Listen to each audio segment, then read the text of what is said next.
News First, Newsline Prime with Araz Shaukat Ali. And a very good evening to you. This is Newsline Prime, live as always from the Newsfirst studios in Dorset Street in Colombo. And this evening to talk mainly about the United Nations and the recent events there is Mr. Shamindra Ferdinando, who is of course the news editor of that wonderful paper, The Island. Very good evening to you, Shamindra Ferdinando. Good evening, Faraz. And it's nice to see you here after some time. You've been on the other programs, but not on this. Yes. We don't know why that is, but still. Not invited? No, I don't think Maxwell will agree with you on that one. Now then, what's been happening? I want to start off with this question, which I wrote down before. Mr. Sumandiran, Mr. M.A. Sumandiran, Albert, isn't he? Now, my conundrum is this. Mr. Sumandiran is part of the government, in effect. And yet, he's today suggesting that he needs to take the government to the ICC, the International Criminal Court. To me, that sounds rather hypocritical. You know, it's a bit of like you're having the cake and eating it. What do you say? For us, actually, Sumandiran, he's the TNA spokesman and Jaffna District MP. He threatened today in Parliament to take the Sri Lankan government before the International Criminal Court, unless the government of Sri Lanka set up a hybrid court in terms of the 2015 October 1st Geneva resolution. Yeah. You know, now his statement, I believe we should examine it against the backdrop of the statement made in Geneva by Foreign Minister Tilak Marapada, the President's Council. You know, what he said was, you know, Minister Marapada pointed out several shortcomings, major shortcomings in the Human Rights Commissioner's report, and requested Geneva to rectify the shortcomings. And the people, the government, you know, they felt that there was going to be a change. But within 24 hours, the TNA has warned the government, you either set up a hybrid court or face the consequences. So that's a very serious threat. He's a lawmaker, and you know, it's very interesting for us. Yeah. I always believe that TNA too should be investigated for war crimes, because in 2001, October or November, the TNA recognized the LTT as the sole representatives of the Tamil-speaking people. Therefore, the TNA is also responsible for violence caused by the LTT and all the, you know, crimes committed by that organization until the LTT was defeated in May 2009. Right? Because the TNA gave the recognition to the LTT. And I remember in 2004, April, when the TNA contested the northern and eastern provinces, the LTT picked the TNA candidates, right? The media reported it at that time. In fact, there was a report released by the EU, I think in June 2006. The EU alleged, the EU disclosed how the TNA benefited from violence committed by the LTT in the northern and eastern provinces, and how the LTT backed the TNA at the parliamentary polls. So very serious charge. So due to the failure on the part of the government of Sri Lanka, successive governments, today the TNA wants the government and say that we'll take you to the International Criminal Court, whereas I believe that TNA should have been investigated. Actually, in 2005, in 2005, on behalf of the LTT, Yeah. the TNA ordered Tamil people not to exercise their franchise. The elections commissioner, the election department at that time, we didn't have a commission at that time, never investigated. So I think the parliament should also inquire into the conduct of the TNA. But, okay, good, that's a point. But I also wanted to ask you this. What right has Mr. Sumandiran got? What is his right to talk on behalf of the Tamil people? Is he the exclusive sole representative of the Tamil people? And who gave him such an appointment? No, I don't think Honorable Sumandiran has a right to speak for the entire Tamil community. He is the TNA spokesman and Jaffna district MP, so he can speak for the TNA and perhaps for the Jaffna district, but not for the Tamil community. I don't think he has that right.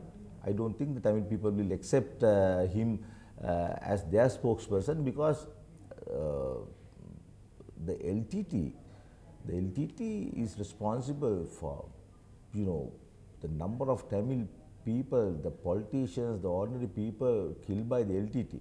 So today, the TNA, as I pointed out earlier, the TNA recognized the LTT as the sole representatives of the Tamil-speaking people. Yeah. So obviously there's a link. So the Tamil people suffered in the hands of the LTT.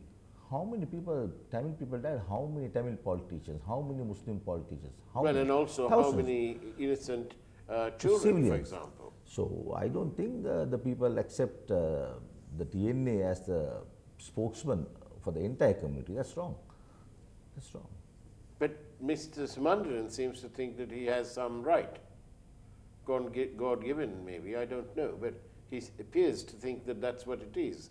No, he made a very strong statement in Parliament. But I must tell you one thing, Mr. Sumandiran reminded the government the promises the government made in 2015. Isn't it best if he did that seated on the opposition rather than being part of the government? He's de facto part of the government. When it suits him, he gives them support. I don't like to say that he's part of the government, but the TNA. But the facts speak for themselves, No, Mr. Ferdinand. For us, the TNA, I think they have 16 members in Parliament, in this Parliament. Out of them, 14 voted for the UNP at the second reading of the 2019 budget. Yeah. Now, the third reading, the final reading, coming up on April 5th, in few weeks' time. So we can see whether the TNA will vote with the UNP or vote against or abstain. Are you suggesting that Mr. Sumandiran may change his colours by the time the final reading comes? I think for us, both the government and the TNA, both are in serious trouble, very serious trouble, because Are they buying time? Perhaps. No one knows, because now again we have got 2 more years to fulfill the obligations made in Geneva in 2015. So now. But there seems to be a problem, isn't there? The president is of one opinion and the others are of another opinion.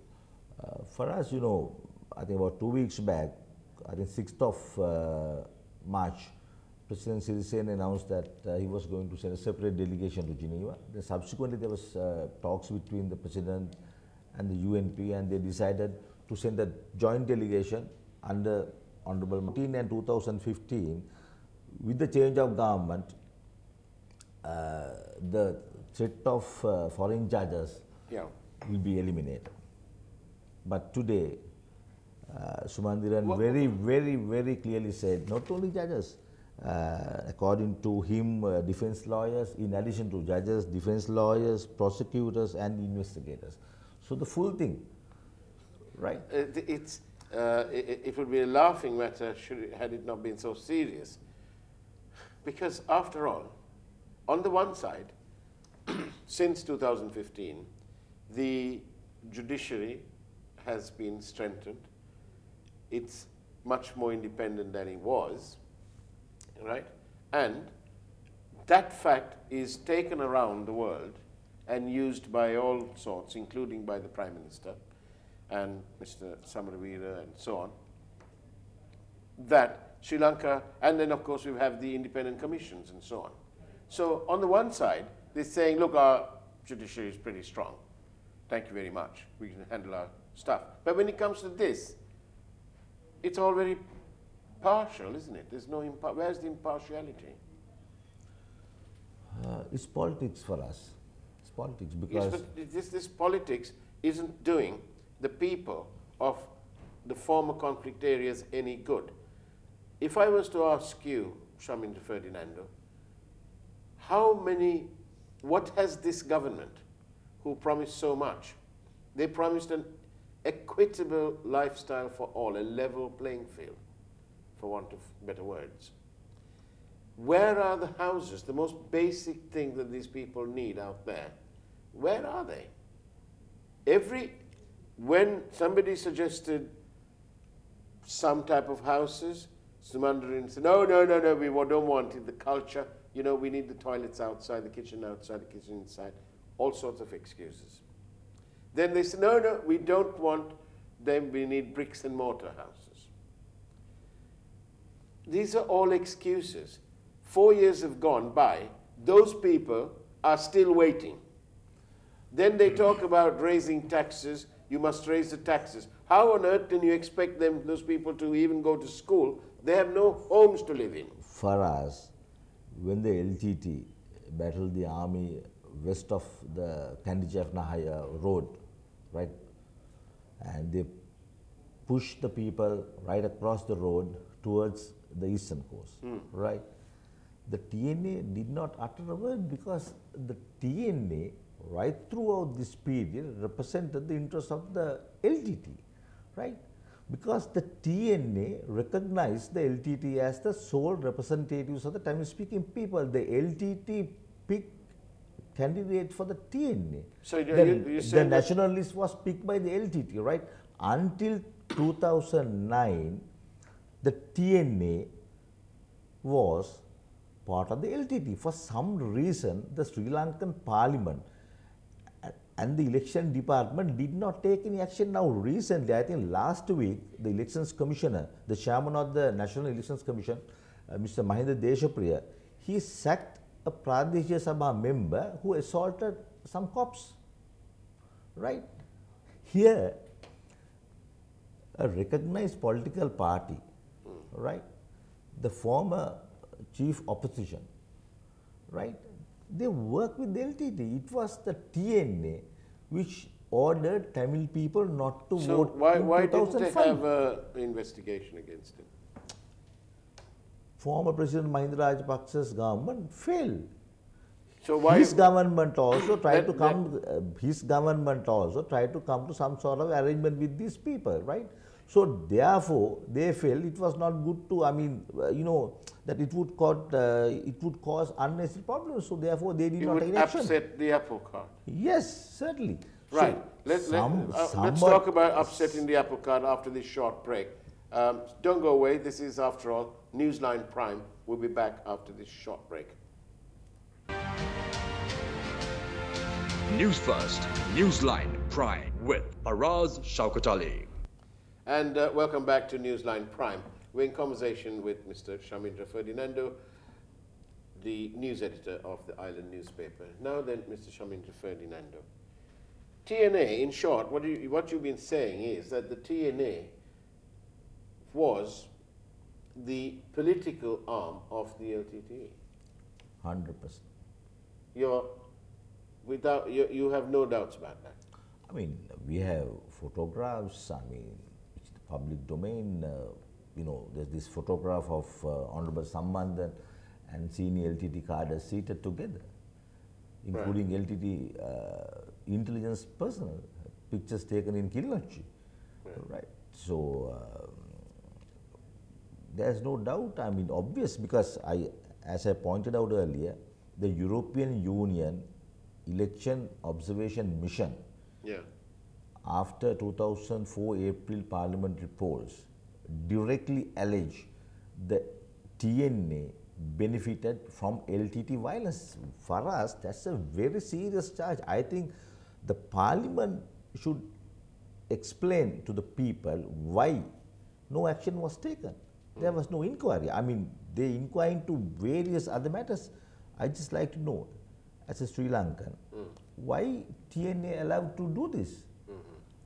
It's a very serious charge because now those who, the TNA and other interested parties, the civil society, are fully aware of the links, direct links between the Tamil National Alliance and the LTT, right up to May 2009. Right. Here's a question or a statement even from a viewer.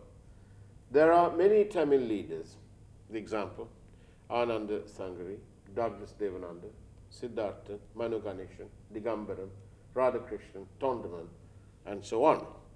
Only solution to defeat the Sumandiran brand of opinion is by bringing those other Tamil leaders to the stage.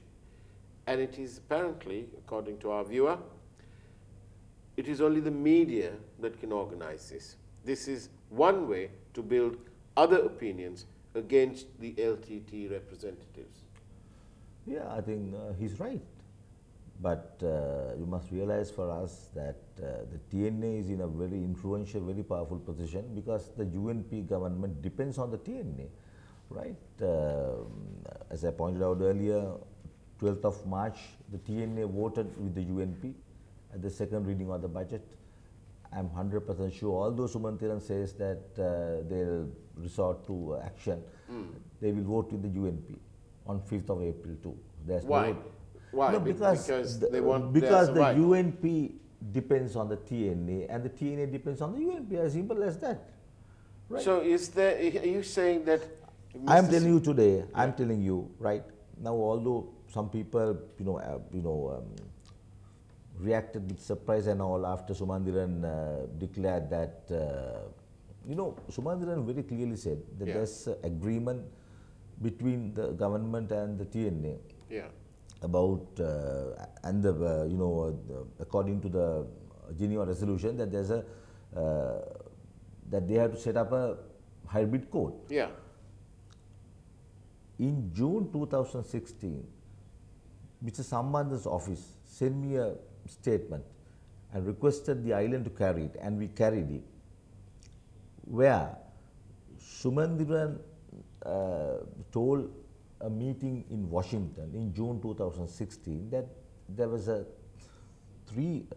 that there was an agreement among the United States, the TNA, and the government of Sri Lanka to form a to set up a hybrid code. Now today in Parliament, he explained that even the former Justice Minister Vijayadasa Rajapaksa, President Council, accepted that position. Right, so according to Honorable Sumandiran, the Constitution is there's no obstacle to set up a hybrid code in Sri Lanka. But that's his opinion. No, he's a very senior lawyer. But that doesn't mean that that's the law. I mean, I don't know. I don't know. It's an opinion. We can't be. How can you have people who are? I just like to pose a question to you now. Sumandiran made this statement, having Sri Lanka's ambassador in Washington, Mr. Prasad Karyavasa, by his side. The foreign ministry never challenged Sumandiran's statement. That doesn't change the law. That doesn't change the law. Mr. Sumandiran should know better. He can't have the cake and eat it. He wants all the trappings of power. And at the moment, he is the power broker because, he's got the key. He can either create the downfall of the United National Party, currently in this parliament. No, he will not do that. He will not do that. But he won't. But he can. And that's what he's trying to do, isn't he? Yeah, I think he's indulging in, for want of a better word, political chicanery. With the presidential election later this year and the parliamentary polls next year, so the TNA will try to they are flexing their muscles and trying to gain control, because at the last local government polls for us, I remember, they lost ground in the north. they lost ground. So they have to show the Tamil people that they are at it, and they also realize there's a challenge coming from the former Northern Province Chief Minister, Mr. Vigneswaran. So I think the TNA is thinking of their future political activity, the presidential election, the parliamentary polls, and trying to consolidate its position in the northern and eastern provinces, because But what's been his, okay, leave the politics aside. What has been his delivery? If he's so, he's so cozy, if you like, for want again of a better word, if he's so cozy with the government of the day, especially with the United National Party and with Mr. Wickremesinghe, and if he's helping to prop them up, then where is his just desserts? Where is his delivery for the people who voted them in, them as in the TNA? Where is the delivery? Where are the houses? For us, where's the opportunities? Now, I don't see any difference between Tamil politicians and Sinhala politicians. The politicians are the same. But I must tell you, the TNA is a very influential political party, because see, in 2005, in 2010, the TNA, UNP and JP got together and backed General Fonseca. At the last presidential election, the TNA, UNP and JVP got together and backed Mr. Maithripala Sirisena, right? So don't forget that they are in a position, they have a lot of influence, because last two presidential elections, 2010 and 2015, they had a huge role. In 2010, they failed. 2015, they succeeded. In 2005, they ordered Tamil people to boycott the election, right? So don't take them. They mean business for us, right? Because what is their business? What is their business? Power. I mean, they are using all political parties. That's, see, on 5th of April, just imagine. But his record in the interest of the people of the country is appalling.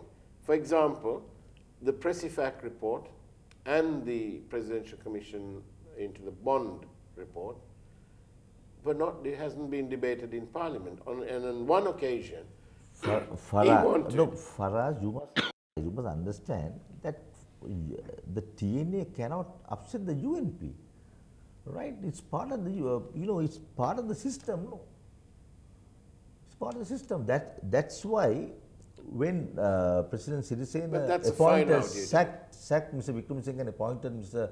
Rajapaksa as the Prime Minister, the TNA stood by the UNP. They went to the court. They moved the court against the president, right? So whatever the problems, the TNA will work with the UNP. They will. I mean, they do not have. Well, you mean option. when it suits them? I think so. Yes.